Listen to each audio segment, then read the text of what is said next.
Can'ın arabasının tekerleri bozulmuş, motorunun. Ne yapalım Can Usta? Tamir edelim mi? Hadi.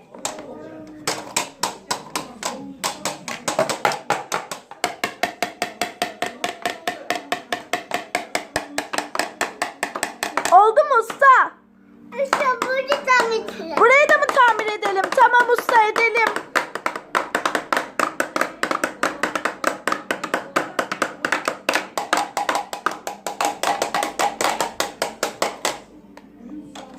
Tamir olmuş mu? Usta buraya yapalım buraya. Tamam usta, burayı da yapalım.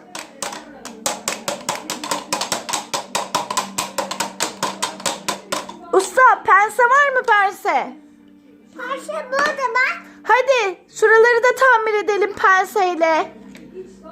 Kıt kıt kıt kıt kıt kıt kıt kıt. Kıt kıt kıt kıt kıt kıt kıt kıt. Harikasın usta.